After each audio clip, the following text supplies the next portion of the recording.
Être agréable.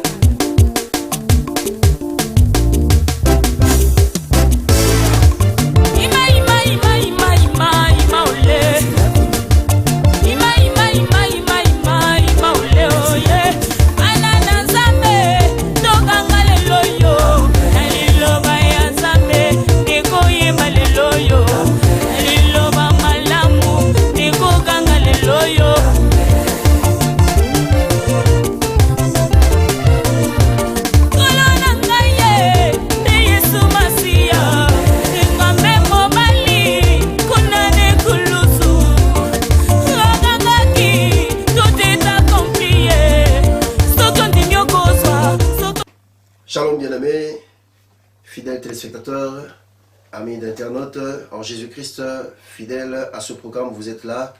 Soyez bénis de partout où vous vous trouvez en ce moment en train de suivre cet épisode. Oui, nous sommes là, nous revenons avec la parole de l'Éternel, cette parole qui nous a toujours fait du bien. Aujourd'hui, bien-aimés dans le Seigneur, aujourd'hui, il a plu à Dieu de parler et de parler à un cible bien déterminé.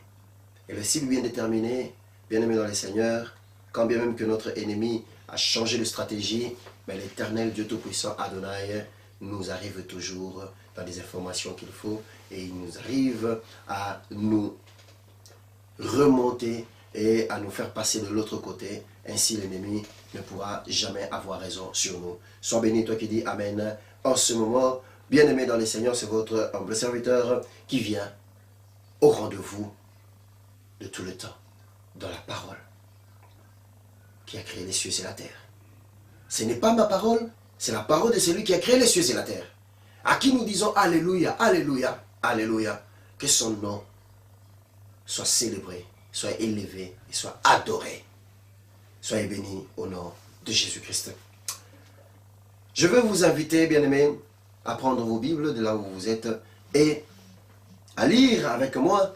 Lisez avec moi, bien-aimés dans les Seigneurs, la parole de l'Éternel qui se situe dans le livre de Michée, chapitre 3, verset 11. Donc je me permets, avec toute humilité, de vous faire cette lecture au nom puissant de notre Seigneur Yeshua Mashiach. Ces chefs jugent pour des présents et ces sacrificateurs enseignent pour un salaire. Et ces prophètes devinent pour de l'argent et s'appuient sur l'Éternel, disant, l'Éternel n'est-il pas au milieu de nous? Il ne viendra point de mal sur nous. Alléluia. C'est ça, au fait, l'extrait de la parole que nous allons exploiter aujourd'hui. Afin de parler à tous ceux-là à qui l'esprit méchant est passé par eux pour les amener à fonctionner de la sorte. Quel dommage! Quel dommage! Croyons avoir l'Esprit de Dieu, croyons avoir l'autorité de Dieu pour exploiter les autres, c'est vraiment dommage. Bien-aimés, les Saintes Écritures nous disent, dans 1 Pierre, chapitre 1, versets 18 à 19, sachant que ce n'est pas par des choses périssables, par de l'argent ou de l'or, que vous avez été rachetés de la vaine manière de vivre que vous avez hérité de vos pères, mais par les sangs précieux de Christ. Sois béni, toi qui dis Amen, en ce moment. Voilà, bien-aimés dans le Seigneur, laissez-moi vous développer cette parole aujourd'hui, par la grâce du Saint-Esprit. Vous savez, bien-aimés, L'autre fois, les chefs d'Israël, comme pour vous le dire, vous l'informer ou vous rappeler, que ce n'était pas la première fois que ces chefs faisaient du mal au nom du Seigneur. Ils faisaient le mal en pensant que l'invocation du nom de l'Éternel sur eux leur épargnerait le jugement. Nous voyons cela aujourd'hui. Combien sont ceux-là qui parlent au nom de l'Éternel, invoquant le nom de l'Éternel, proclamant qu'il est avec moi?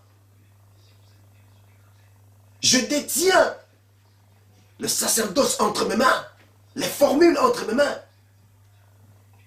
Et en cela, ils font du mal, croyant qu'ils seront épargnés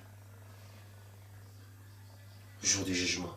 Souvenez-vous, bien-aimés dans les Seigneurs, comment les Israélites ont pris avec eux l'arche pour aller combattre les Philistins. Ils sont partis avec l'arche, bien-aimés. L'arche a été prise. Et les Israélites étaient battus. Laissez-moi faire cette lecture avec vous. Lisons, bien-aimés, lisons. C'est dans 1 Samuel, chapitre 4, de 1 à 11. Une très belle histoire dont j'aimerais que nous puissions faire ensemble pour comprendre. Alléluia. Je disais 1 Samuel, chapitre 4, versets 1 à 11. Je lis au nom de notre Seigneur Jésus-Christ de Nazareth. La parole de Samuel s'adressait à tout Israël. Israël sortit à la rencontre des Philistins pour combattre. Ils campèrent près d'Ebenezer. Et les Philistins étaient campés à Afek. Les Philistins se rangèrent en bataille contre Israël et les combats s'engagea. Israël fut battu par les Philistins qui tuèrent sur les champs de bataille environ 4000 hommes. Le peuple rentra au camp et les anciens d'Israël dirent: pourquoi l'Éternel nous a-t-il laissé battre aujourd'hui par les Philistins? Allons chercher à Silo l'arche de l'alliance de l'Éternel, qu'elle vienne au milieu de nous et qu'elle nous délivre de la main de nos ennemis. Écoutez, bien-aimés, observez la pensée de ces hommes. Le peuple envoya à Silo, d'où l'on apporta l'arche de l'alliance de l'Éternel, des armées, qui siègent entre les chérubins. Les deux fils d'Élie, Ophni et Phinès, étaient là, avec l'arche de l'alliance des dieux. Lorsque l'arche de l'alliance de l'Éternel entra dans les camps, tout Israël poussa des grands cris de joie, et la terre en fut ébranlée. Les retentissements de ces cris furent entendus des Philistins, et ils dirent que signifient ces grands cris qui retentissent dans les camps des Hébreux? Et ils apprirent que l'arche de l'Éternel était arrivée au camp. Ils étaient dans la joie. L'arche de l'alliance de l'Éternel est arrivée. La victoire nous appartient. Écoutez la suite. Le verset 7 nous dit: les Philistins eurent peur parce qu'ils crurent que Dieu était venu dans les camps. Malheur à nous, dirent-ils, car il n'en a pas été ainsi jusqu'à présent. Malheur à nous! Qui nous délivrera de la main de ces dieux puissants? Ce sont ces dieux qui ont frappé les Égyptiens de toutes sortes de plaies dans les déserts. Fortifiez-vous et soyez des hommes philistins, de peur que vous ne soyez asservis aux Hébreux comme ils vous ont été asservis. Soyez des hommes et combattez. Les Philistins livrèrent bataille et Israël fut battu. Chacun s'enfuit dans sa tente. La défaite fut très grande et il tomba d'Israël 30 000 hommes de pied. Quand bien même que l'arche de l'Éternel était venue dans les camps des Hébreux. La victoire n'est pas venue au rendez-vous pour les Israélites. Le verset 11, c'est là où nous allons terminer, nous dit ceci, bien-aimés. L'arche de Dieu fut prise.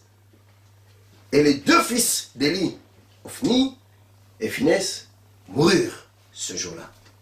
Alléluia. Combien disent, j'appartiens à Dieu, je suis de Dieu, j'ai la chose de Dieu. Mais qui exprime une politique médiocre qui ne glorifie pas Dieu? Nous sommes en train de vivre des spectacles particuliers en ces temps de la fin. Bien-aimé, si tu ne crois pas que nous sommes arrivés au temps de la fin, observe seulement la nature, observe la réalité et tu comprendras. Les choses qui se passent dépassent l'entendement de l'homme. Tout ce qui était caché aujourd'hui commence à prendre corps et à s'exposer au devant et au dessus de tout le monde. L'ennemi n'a même pas de retenue pour nos enfants. Il n'y a plus de pudeur. Observez vos télévisions lorsque vous le regardez. À tout bout de champ, chaque pub est injecté d'un message médiocre. Un message de déstabilisation morale. Un message d'insanité. Et c'est là, malheureusement, où vont pencher tous les êtres humains. Je disais, ce n'était pas la seule fois où les chefs d'Israël ont commis un mal au nom de l'Éternel, croyant que l'Éternel les épargnerait du jugement pour ne pas compromettre sa propre gloire. Bien-aimés, il y a encore du temps de Jérémie. Du temps de Jérémie. Nous avons entendu aussi une expression où il disait, c'est ici le temple de l'Éternel. Le temple de l'Éternel. Il criait haut et fort, c'est ici le temple de l'Éternel. Ouvrons nos Bibles dans le livre de Jérémie, chapitre 7 et verset 4. Écoutez ce qu'il est écrit, bien-aimés. Ne vous livrez pas à des espérances trompeuses en disant, c'est ici le temple de l'Éternel, le temple de l'Éternel, le temple de l'Éternel. Nous entendons ça aussi de nos jours. Venez ici chez moi. C'est ici où Dieu agit. Dieu n'est pas de l'autre côté. Dieu n'est pas là-bas. L'omniprésence de l'Éternel se manifeste ici chez moi, dans mon assemblée, dans mon église. C'est avec moi. C'est moi qui détiens le secret de l'alliance. Les formules de bénédiction de l'Éternel m'ont été données. L'Éternel me l'a octroyé pour mon peuple. Et tous les autres ne sont que des charlatans. Nous entendons ces discours dans toutes ces formes. Bien-aimés, ce n'était pas la première fois que les chefs d'Israël se comportaient de la sorte. Ce n'était pas la première fois. Ils ont continué à pécher au nom de l'Éternel. Bien-aimés, l'histoire de l'Église aujourd'hui est malheureusement jalonnée des dignitaires ecclésiastiques qui croyaient que leur position, bien-aimée, religieuse, leur permettait à la fois de faire fortune et de rester impunis. Voilà encore une autre paire de manches de cette politique machiavélique.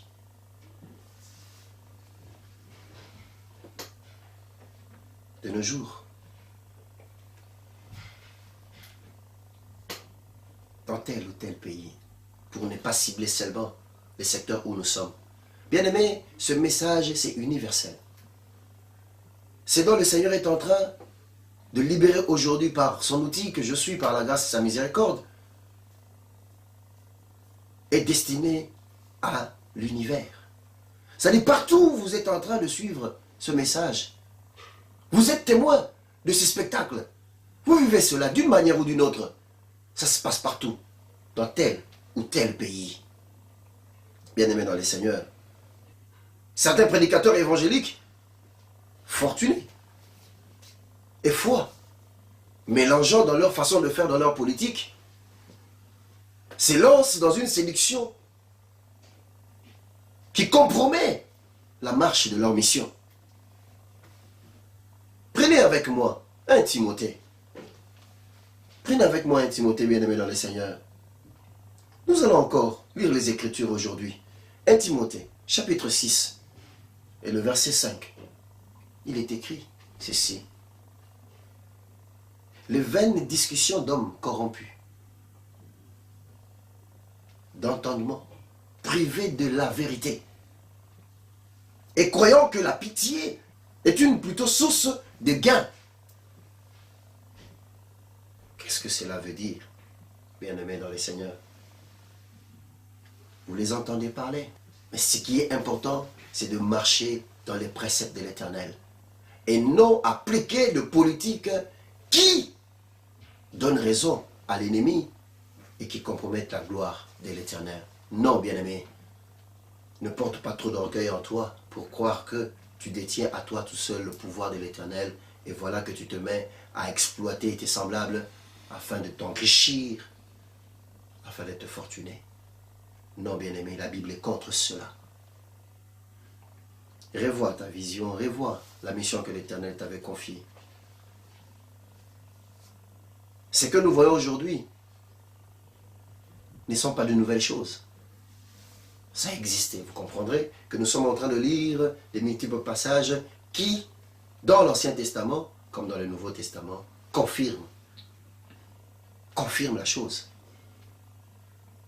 Je sais que là où vous êtes à la maison, beaucoup qui se voient, qui vivent la chose, sont en train de crier Alléluia, Amen, Papa prêche encore. Oui, c'est l'Éternel qui parle.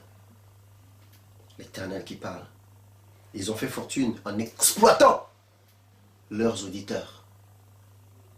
Avec un bon parler. Avec une attitude d'agneau. Alors qu'au fond d'eux, ce sont des lions féroces.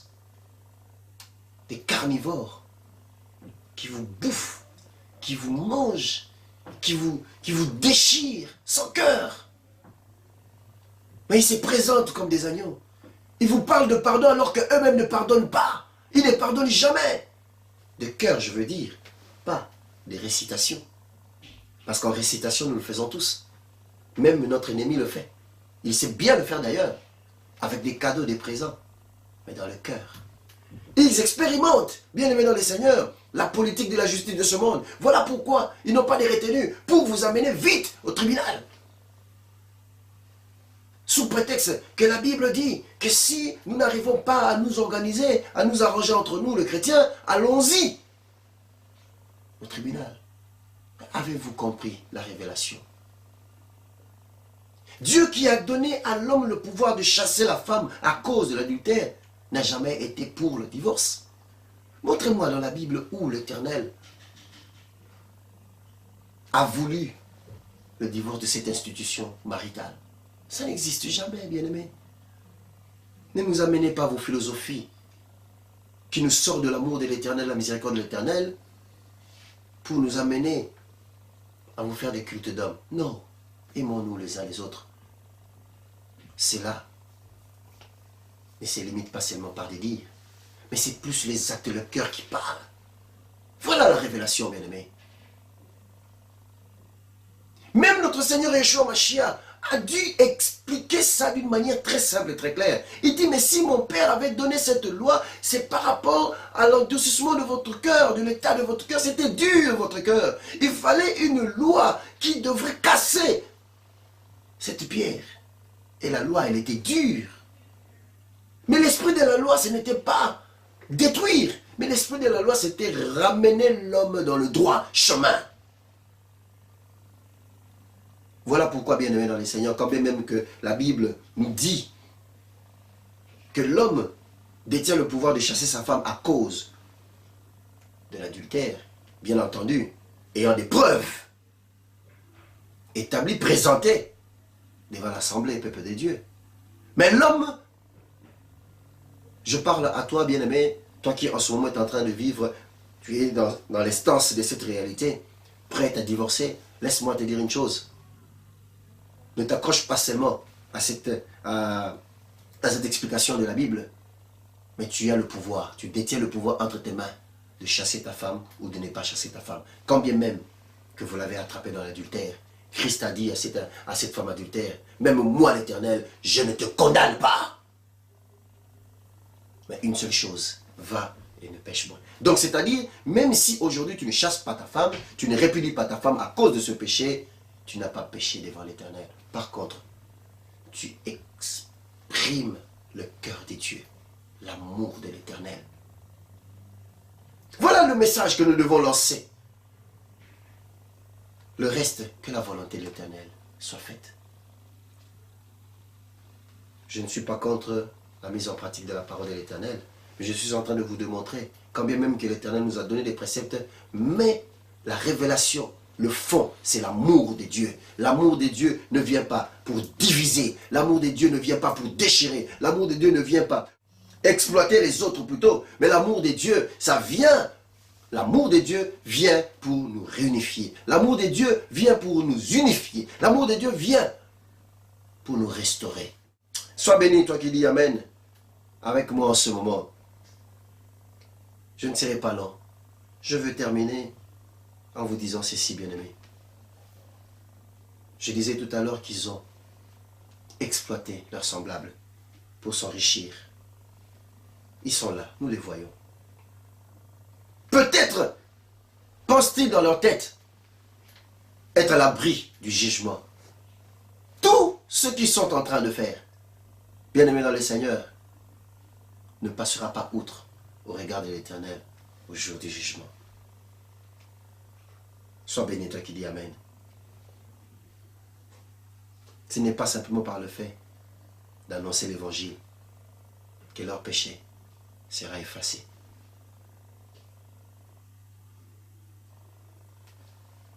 Retenez ça, bien-aimé. Nous sommes appelés à ne pas développer le péché, à ne pas amasser le péché au nom du Seigneur, mais nous sommes appelés à divorcer du péché, à abandonner le mal.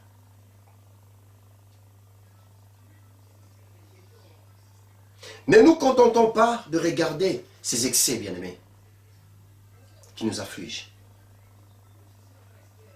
Considérant que le raisonnement dénoncé par les prophètes Michée, comme nous venons de lire tout à l'heure, dans le passage du jour, dont je me permets de répéter, Michée 3, verset 11, peut avoir une application pratique dans nos vies bien-aimées, dans nos assemblées bien-aimées. Cette assemblée qui proclame est attachée aux enseignements de la Bible tout entière.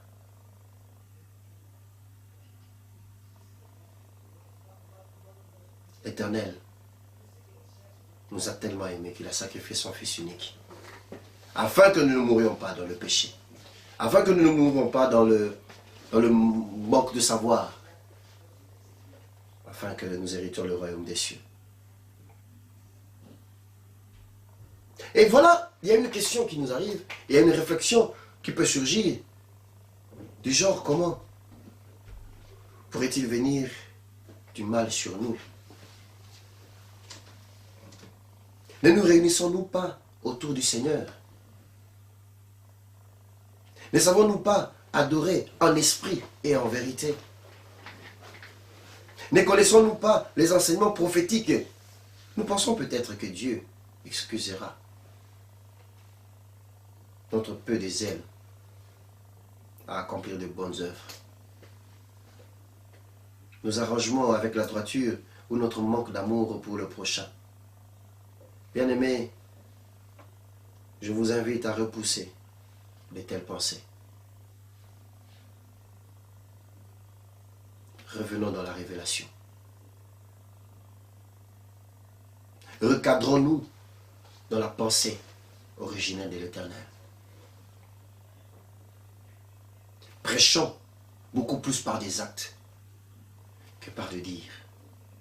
Que le dire vienne confirmer ce que nous sommes dans le Seigneur Jésus-Christ. Rachetons vite les temps car les jours sont mauvais. Soyez bénis de partout. Vous avez suivi ce message et vous avez capté ce message. Que l'Éternel Dieu Tout-Puissant vous bénisse. Sans polémique, retrouvez-vous dans ce dire, humiliez-vous au-devant, regardez l'Éternel, cherchez sa face. Ce n'est pas les titres qui vont nous amener au ciel, mais c'est notre présentation, notre humilité au regard de ces grands dieux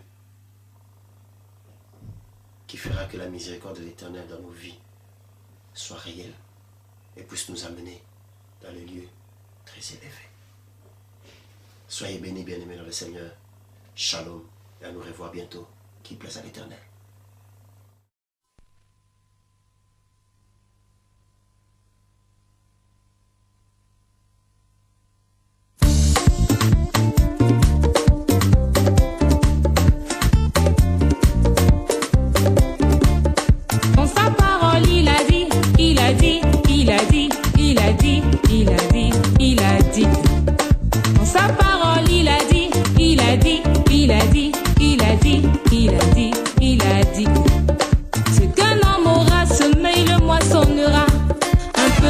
Fait lever toute la pâte, un peu de levain fait lever toute la pâte, un peu de levain fait lever toute la pâte. Mais souffre aujourd'hui pour répondre l'évangile et annoncer à toutes les nations sa parole. Mais souffre aujourd'hui pour répondre l'évangile et annoncer à toutes les nations sa parole.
Je marche dans mon succès.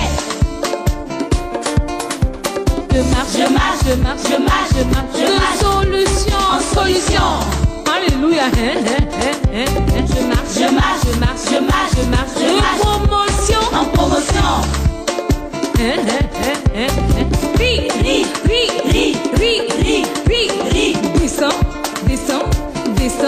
Descends. Oh, oui, toi mon frère, si tu crois en cette parole, oh, faut sauter.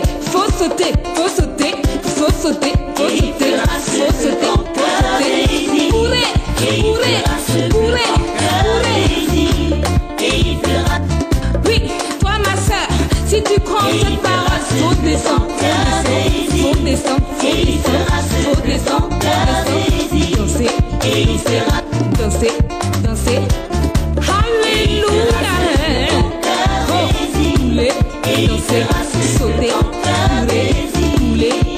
danser, sauter, courir. Alléluia.